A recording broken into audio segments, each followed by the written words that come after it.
Hello, Mr. Lauer. This is my final project of junior year, which is kind of sad. But Catholic morality and virtue ethics, the topic that I'm choosing to go into and debate whether or not it is moral is the legalization of weed, whether or not it should be legal.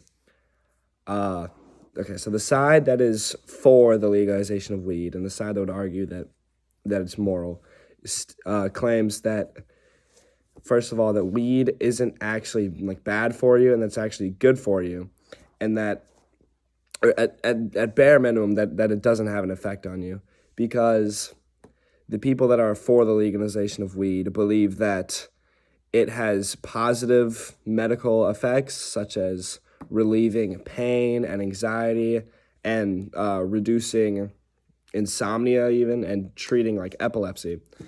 And so all of these positive things, lots of people say that weed isn't good for you. The people on this side would disagree and say that since they believe that it's a good thing, they believe that if you take that away, you're actually restricting the free will of the person, because you're not allowing them to do what they want to do. And since it doesn't have a negative effect on you, there's no reason why you shouldn't be allowed to do it.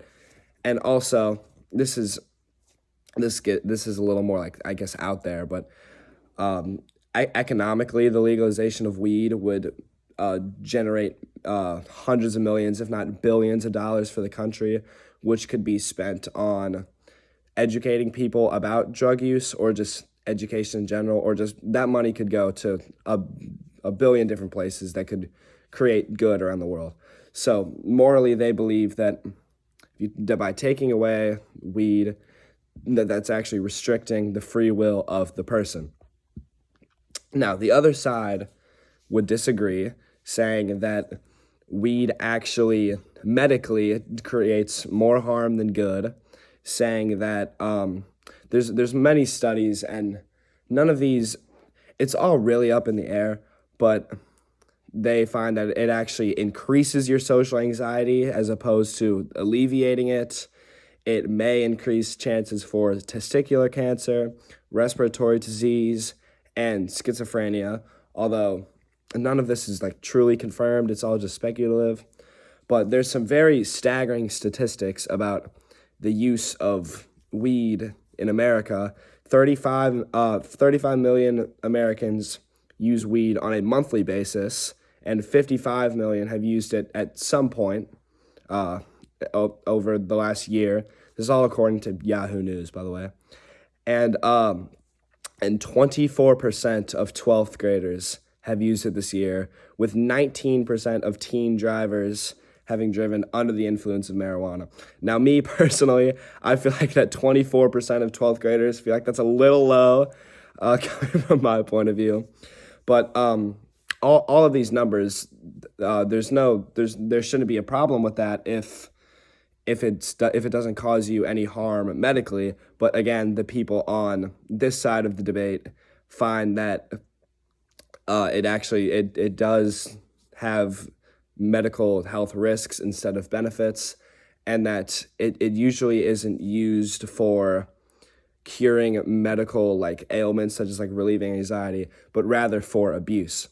And so the church actually agrees with this point, which it's not very surprising, to be honest, but the church is very against the recreational use of cannabis, as Pope Francis in the International Drug Enforcement Conference, I'm going to read off a quote for you, said that drugs are an evil, and with evil there can be no yielding or compromise. Attempts, however limited, to legalize so-called recreational drugs are not only highly questionable from a legislative standpoint, but they failed to produce the desired effects.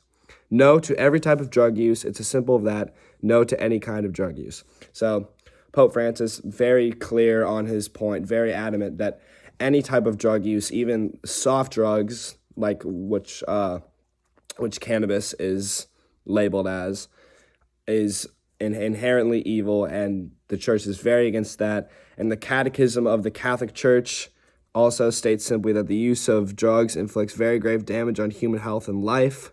Their use, except on strictly therapeutic grounds, is a grave offense. And again, the Catholic Church makes their point very clear. any type of drug, even a so-called soft drug like weed, it dehumanizes the human person, and they believe that it takes away from the human dignity of the person, because our life and our health are gifts that were given to us by God, and they believe, and the Catholic Church believes, that using a substance like weed is abusing a substance like weed is against that body and that intrinsic image that God gave us.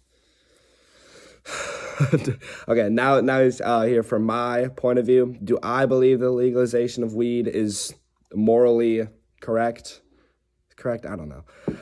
I believe that the legalization of weed is morally evil, as I guess it's probably from my point of view as a high schooler, because I'm not gonna lie, I'm surrounded by it. Like, it's very prominent in my current situation, and I think that plays a large part in my view on this, because every time that I see it, me being a high schooler, I see it is with other high schoolers, and they're always just abusing it. Like, it's never a case where they're trying to relieve anxiety or like relieve pain or anything like that. It's always for, like, you're out, you're having fun, and you want to get high.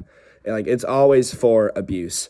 And I believe that is against the human dignity that God gave us. God said that he created us in his own image and likeness, and Jesus said that our body is a temple of the Holy Spirit. So I feel like the abuse, which I see it as people abuse it. That goes against that, and I'm aware that there are people who I don't encounter who do actually use it for medical purposes. But I believe that, like, if you're trying to relieve stress or anxiety or relieve pain, I feel like there's a lot more efficient ways to do that have a lot less of the drawbacks that weed does. So that's why I believe that it's morally incorrect. And my responsibility on the topic, I do feel like I have a responsibility to do something about it, because I'm surrounded about it. So I feel like I should have the responsibility to make a change. But I mean, what I do right now to stop it is that whenever I'm out, I never engage in it. I'm not gonna lie and say I've never done it. I tried it one time, but every time I'm out, I always say no. I always make sure that my friends know that, like, I don't do that in any way. And I hope that tries to, like, rub off on them, and see if I can maybe, give my ways and have a rub off on them. But it's very difficult, because, like, it's really prominent in my situation. So just simply telling someone to, like, or simply, like, showing them that I don't do it, or telling someone to not do it, it's not really going to have much of an effect, because if you have one person telling you not to do it, and you have 10 other people who want to do it with you, who are they going to listen to? They're not going to listen to me. So while that is, like, a disappointing conclusion to come to, there's nothing I can think of to do other than what I'm already doing, which is saying no and telling people not to. Other than that, I don't really know what I can do, or like what effects I can have on people, because it's just so prominent and so many people are doing it. So my voice kind of gets drowned out. But I know that's a disappointing conclusion to come to, but I had a lot of fun doing this project, and I had a lot of fun being in your class, Mr. Lally. So thank you.